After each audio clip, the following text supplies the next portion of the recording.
আল্লাহর নামে শুরু করছি। ডায়াগ্রাম দেখে অবশ্যই বুঝতে পারছেন এসি বিদ্যুৎ ও জেনারেটর বিদ্যুৎ এক স্থান থেকে নিয়ন্ত্রণ। আমি সর্বপ্রথম কন্ট্রোল বক্সটা আমি সংযোগ করব, যেখানে নিউট্রাল এবং ফেস আছে সেখানে সংযোগটা সঠিক পরিমাণে বা সঠিকভাবে করব, মানে নিয়মতান্ত্রিকভাবে সুনির্দিষ্টভাবে সংযোগ স্থাপন করব। এবার অক্সিলারি সার্কিট যেটা, আমি সেটা মূল সার্কিটটার উপর সংযোগ করব। এবার এখানে ফেজ যেটা আছে সেটাতে আমি সংযোগ করব এবং পরবর্তীতে আমি নিউট্রাল মূল সার্কিট ব্রেকারে, মূল সার্কিট কন্ট্রোলার যেটা সেটাতে আমি সংযোগ করব এবং অক্সিলারি যে সার্কিট রয়েছে এটাতে আমি নেগেটিভ এবং ফেজটা সঠিকভাবে স্থাপন করব। স্থাপন করার পরে আমি একটি সংযোগ করে সবাইকে মানে দেখানোর চেষ্টা করতেছি এটাতে কিভাবে সংযোগ করে এক স্থান থেকে দুইটা লোড এক স্থান থেকে কন্ট্রোল করা সম্ভব। জেনারেটর এবং এসি বিদ্যুৎ, যখন বিদ্যুৎ চলে যাবে বা এসি বিদ্যুৎ চলে যাবে তখন জেনারেটর অথবা ব্যাটারির মাধ্যমে লোডগুলো চলতে থাকবে। আমি সঠিক এবং নিয়মতান্ত্রিকভাবে স্থাপন করলাম। এখন আমাকে জেনারেটরের লাইনটা বা ব্যাটারির লাইনটা সংযোগ করব। সেটা সাহায্যকারী বা অক্সিলারি যেটা আছে, অক্সিলারি সার্কিট কন্ট্রোল যেটা আছে ওইটাতে আমি স্থাপন করব। ফেজের জায়গায় ফেজ দিব, নিউট্রালের জায়গায় নিউট্রাল দিব। এখন নিউট্রাল দেওয়ার পর আমাকে প্যারাল লাইন যেটা সেটাতে আমি সংযোগ দিব। সংযোগ দিয়ে আমি টেস্ট করে দেখব আসলে আমার কাজটি হলো কি না। জাস্ট কাজটা প্রথম ধাপে শেষ এবং দ্বিতীয় ধাপের কাজটা আমি দেখানোর চেষ্টা করব। একটা বাতি কারেন্ট চলে গেলে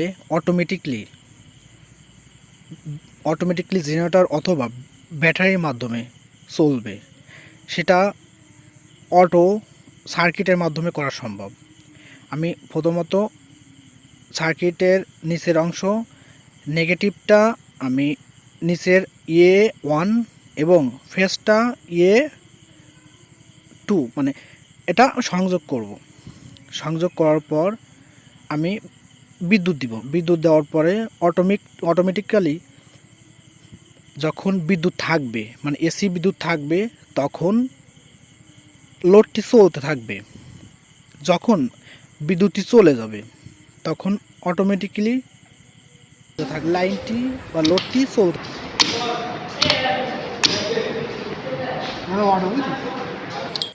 নেক্সটে দেখাবো সুইচের মাধ্যমে অন অফ করে কিভাবে একটা লোডকে জ্বালানো বা লোডটার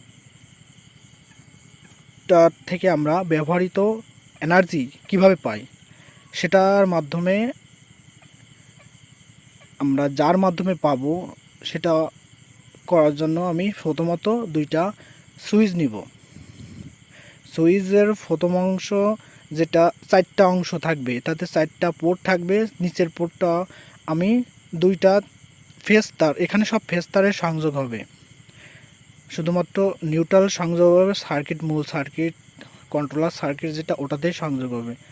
এখন প্রথম সুইচ অন যেটা হবে, অন করব যে সুইচটাতে, ওটার থেকে আমি ফেজ এনে দ্বিতীয়টার অফ পয়েন্টের দুই সাইডে দুই প্রান্তে আমি ফেজ তার সংযোগ করব এবং ফেজ তারটি আমি মূল সার্কিট কন্ট্রোলার যেটা আছে ওটার ফেসে স্থাপন করব।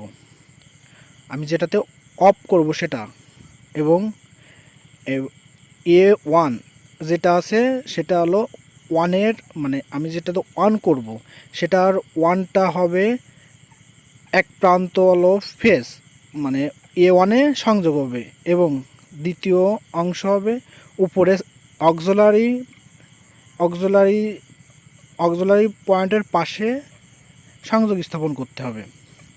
নেক্সটে যে তারটি থাকবে সে তারটি আমি অক্সিলারির বিপরীত প্রান্তে আমি সংযোগ স্থাপন করব।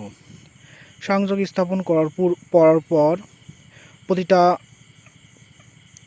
প্রতিটা সংযোগ সঠিক পরিমাণে হয়েছে কিনা আমি তা একবার চেক বা ভালোভাবে দেখে নিব, যাতে পরবর্তীতে কোনো প্রবলেম বা সমস্যা হইতে পারে সেদিকে আমাদের লক্ষ্য রেখে কাজ করতে হবে। নেক্সট টাইমে আমি বিদ্যুৎ দিয়ে সংযোগ দিয়ে আমি পরীক্ষা করে দেখব। পরীক্ষা শেষে সুইচের মাধ্যমে এসি বিদ্যুৎ ও জেনারেটর বিদ্যুৎকে নিয়ন্ত্রণ করা প্রক্রিয়া সম্পন্ন হলো।